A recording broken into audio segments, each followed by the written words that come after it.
And we're back with the Classic Auto Mall podcast from the Classic Auto Mall studio. Hey, if you hadn't been to our website, classicautomall.com, don't forget we've got an auction coming up September 15th. It's going to be 125 vehicles and last about 4 or 5 hours, so we won't keep you here all day, but it's going to be a lot of fun.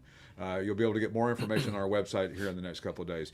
In the studio with us, continuing on with Obie O'Brien, who has worked with everybody, but done a lot of work with Jon Bon Jovi. How did you and Jon meet and connect? How did that happen?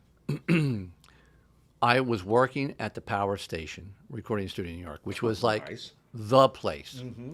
Everybody, if you were anybody, you recorded at the Power Station. And John's cousin owned that studio. And I was up doing work for him.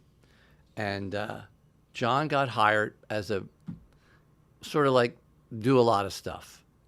You know, I mean, he helped straighten the place up. A handyman, you know, or a maintenance guy, or whatever you want to call it, right? You know, well, he wound up mic cables and, you know, but this is what everybody does when you first get into a studio. You go out and you get the food, you know, you're sort of a grunt. Right. But he availed himself. He said, I'm going to learn how everything works here. So even when he was off the clock, he was down there watching sessions. I mean, he got invited into, Steven Tyler invited him in to see a session at like 2 in the morning. Right. And he watched all these amazing artists. But he wanted to learn how a console worked, Right. what a compressor did. Most musicians don't know that, right? No. But he wanted to learn. And he was relentless. And he was writing. And, you know, when you meet, so I met him when he was 18. And when you met him, you go, there's something special about this artist. Right. You know, there are artists like that you meet, and you just sense. Right. And you know, I got to hear demos that he was writing while he was there at the Power Station. Would he record in unoccupied studios when they weren't available? And he could turn on the stuff by himself, right? So, well, people, he was such a good guy. You know, people helped him out. liked him and helped him. And, you know, and then he knew what he wanted to do, though. He knew where he was supposed to be. Right. And he knew this was a stepping stone. Sure. You know, he was a very, very bright young man. And, you know, he did everything. Once he got his demos together, he took it to every record company on the East Coast, went to the West Coast, slept on the beach, went to every record company, got turned down by everyone. Sure. Until a radio station in New York did one of those homegrown records. Right. And Runaway got on that. I mean, he went to a new radio station that was so new, they didn't even have like security. He was able to walk in late at night and talk to this guy and like go, here's the song I did. I mean, which is like, Yeah, it would never happen. you know, American Graffiti. Oh, yeah. When he goes in and there's the Wolfman. Yeah. You know, but that stuff doesn't happen. Right. But that's It what did, happened. right. Yeah. And he got on that record and the response was unbelievable. Now it's becoming a regional hit in New York, Philadelphia, Boston, and the rest is history. Wow, you know, that's amazing. he got a manager back then, Doc McGee, Yeah, who was managed Kiss, managed the Crew. The Crew. Yeah, I mean, he did. I mean, and Doc in his early days, for like a minute, was James Brown's. I mean, his history. Right. Doc McGee is Barnum and Bailey together. He's an amazing, but a good guy in that, and not all of those guys are good guys in no. that role. And he basically said, "I'll make you the biggest stadium act in history." And he did it. Well, it was a combination of Doc and what he was able to do, but Jon is an unbelievably smart, astute guy. And he, not just a great artist, he's a great businessman. Well, that's most important because This guy, little things will happen that I'm going to forget in 10 seconds. Right. 10 years later, he goes, well, you know, we did that, and there was that place, and it had that. And I go, how do you remember that? just because it's ingrained in him, right? So, could he have done it with would he have had the success that he had without Richie? Was Richie that integral into the band? And I don't mean that to diminish Richie. Here's the great thing. Richie and Jon singing together. Oh, my God. That only happens very, very, like family harmony. Lennon and McCartney, Yeah. the Everly Brothers. Mm-hmm. Jon and Richie, when those guys would sing together, you just go, how does this happen? Right. It was, I Like mean, the- just when we'd be in the studio, just doing the demos and putting stuff together, and they're just singing. You know, it's not like this isn't making the record. This is just we're putting these pieces down. It was magic. Right. And he was a great guitar player, and he Yeah. has some iconic guitar parts. Yeah. And And use the talk box, which hardly anybody uses. Yep. And the thing is, all the members of that band, it's like, I always said, you know, you think about the Beatles, they're in Liverpool. If you've ever been to Liverpool, Liverpool was a working class town. Sure. It had been bombed during the war, but it, you know, it was a port. And here are these 4 guys walking around Liverpool Right. that get together and become the Beatles. The greatest, I mean, arguably the greatest band ever, Yes. the biggest band ever. Yes. So here are these guys in Jersey. Right. They're all from Jersey. And not Jersey as we know it here, which is, we know South Jersey. Yeah. They don't even Working-class know, Jersey. they don't know South Jersey exists. It's like another world to them. It's right? another world. They think there's like a border at, you know, Ocean City, Maryland, where you have to have a passport and change your money, right? But those guys, Dave, Alec, Tico, Richie, and John, Right. just those guys meeting and then having a manager who was smart, Right. savvy, and knew how the game was played. Right. But I will say this. It doesn't matter who John had in his band. That band would have been successful. He's focused. He's driven.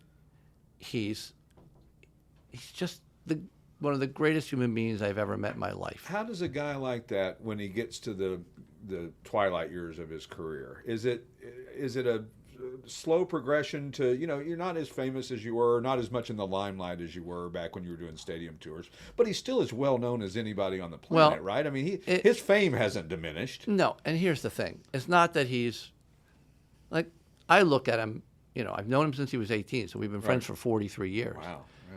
The thing is, what he has done to help people, his philanthropic, Right. is unreal. He's got the soul kitchens where you can come. It doesn't matter if you have money.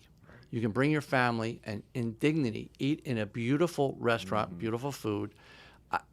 What he's done in Philadelphia, you know, he partnered with Sister Mary Scullion, Project Home. The amount of housing units they have built together, what what he's been able to do. He'll be long remembered for that as much as he'll be remembered as a Absolutely. musician I in mean, a band. he has done, and I've seen him change people's lives. And I'm not talking about, oh, here's a check. Right. 'Cause Hands yeah. on and help people Wow. out of incredibly difficult situations. And, you know, I've been doing this with him for a long time, and you don't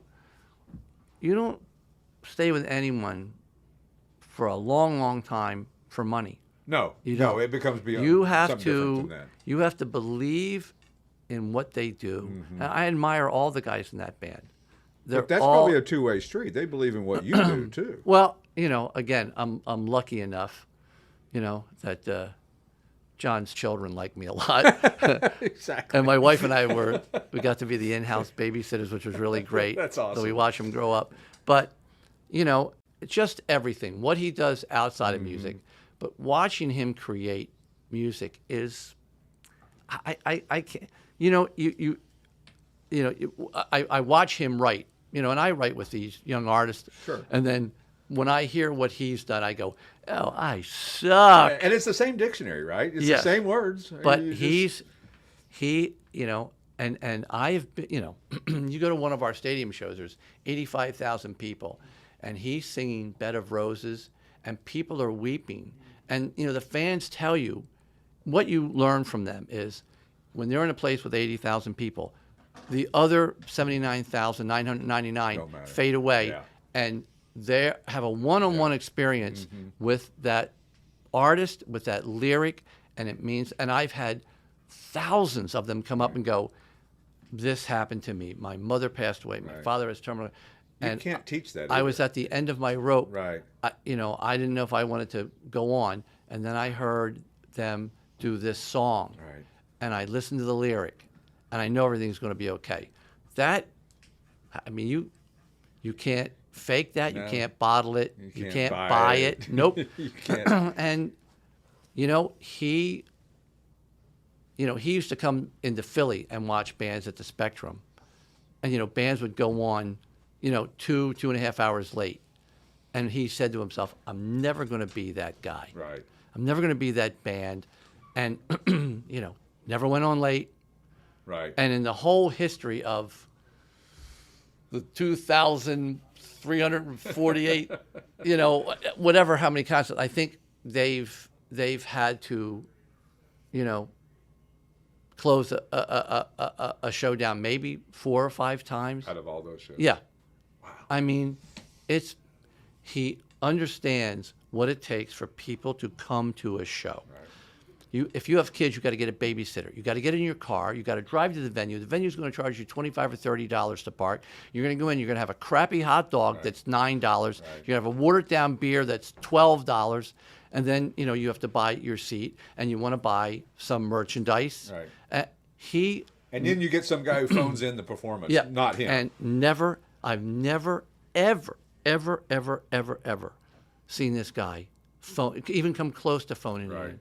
He understands what these people in the audience have, and he wants to give them a great show. Because he was them at one point He in time. was them. He never forgot. Yeah, and that's, people forget where they came from. I see guys who are nouveau riche, they call them, new Yep. rich.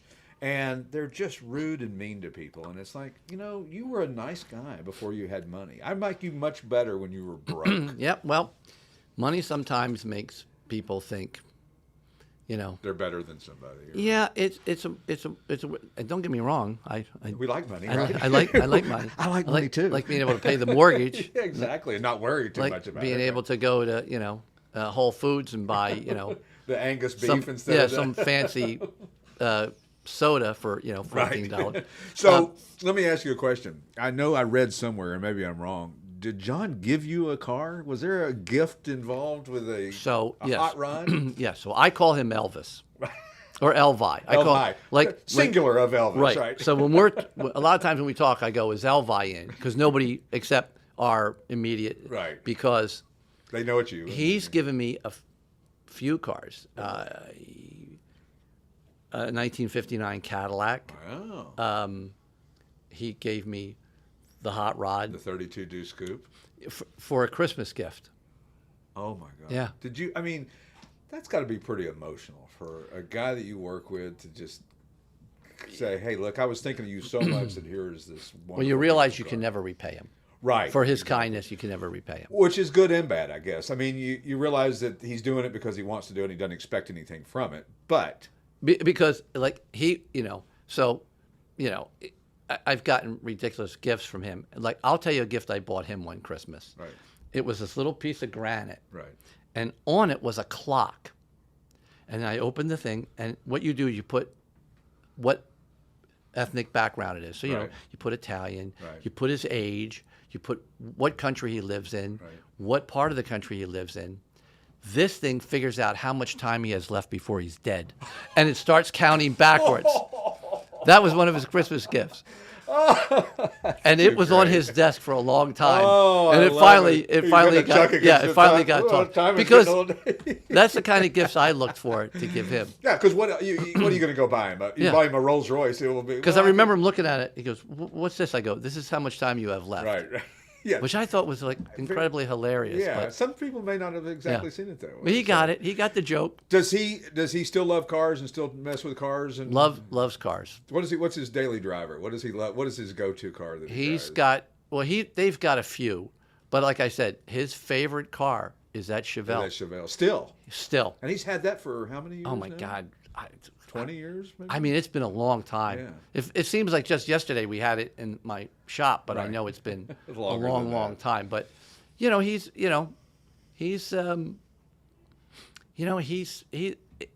for being as famous as he is,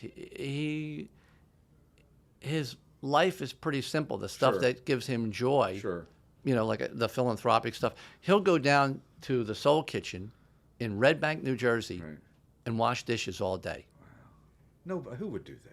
You Hey, know, not I've been many. there. I've bussed tables with him. Yeah. Because I don't want to wash dishes. I hate washing. I'll do the bussing too. Oh God, I hate washing Oh, dishes. it's hot and sweaty and and stinky and yeah, and it's like yeah, I'm with you on that. But he has a pretty simple life, considering I think a lot of us some of us discover that when we get what we want, sometimes it's not all that it's cracked up to be either. You always wanted a Harley. yeah. I bought one 2 years ago. I put 9 miles on it.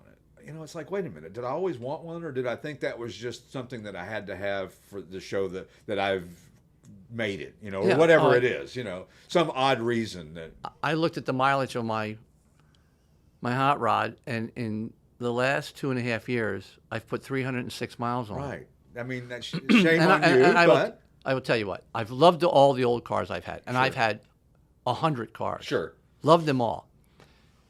When I bought that Hellcat, and let me tell you, first of all, heated and air-conditioned seats. I mean, you could die and go to heaven then, Right. right? Great restraint system, Right. and the airbags, amazing sound and radio, 700 plus horsepower. You can drive it like an old lady. You can drive it in traffic, and you know what never happens? It never overheats. Never overheats, never strands you on the side of the road, No. never And- leaves you like the 63 Impala did. I got to tell you, it's unbelievable. Yeah. And like I'll still go to car shows, and people have their Dodge Challenger RT there. Right. I go, I'm sorry, don't do that. That's not what's here. Look around. Look at all these amazing Yeah. cars from the 40s, 50s, and Yeah. 60s. Not this That's thing. what it. Yeah. I would never pull into a car show in my Hellcat, Right. because I'd go, that's a dick move. Yeah, it really is. It's You one know- of those. You're right. And I mean, It's- nothing against people that do it, but But think about it this way: it's an expensive car, so people, that's the mindset that people say. So it has to be then considered part of this. But that's not really what those car shows are about. They're No. about older classic cars. and you hope it's about people that are wrenching on them and Right. have made a one-off piece of work out of a car that there was 40,000 made. And that But will happily sit in those folding chairs behind that car all day long and Yep. answer questions And about answer it questions. and tell about what he did and how he did it. And that's not for me, but I get it. I understand that. I've seen builders, men and women, that build cars in a one-car garage, Right. and like they'll work overtime to make a couple extra bucks, so it doesn't Exactly. go into the house budget. Right. It's not like, well, I know little Sorry, Tommy honey. needs diapers, but we can't buy him this week because I need to go to Summit and buy a carburetor. Daddy needs a Holly. Yeah. So, but the old cars are great, but that Hellcat and two cars have come up in the recent years. Like my Hellcat, it only listed for like, was it 63? I mean, it was nothing. It wasn't nothing. very expensive. How about when the new Corvette came out? $59,900 was the Right. base price. And I have friends of mine that found dealers that sold it to them for MSRP. Right, which was hard to do at the beginning. They, it's like, and when I saw that they were going to be done with the Hellcats, Right. I wanted to buy the last one. Right. And then I saw the price of the 170. Yeah. Which was $96,666. Right. And then dealers were putting $100,000. Almost $200,000 to pay for this. And I went like, Yeah, maybe I don't need it quite so bad. and I'm incredibly lucky. My son is a great mechanic. Oh, nice. And he actually is a foreman at a big Chrysler dealer. So Right. he's working on Dodges and everything. So when my car has a problem, Son.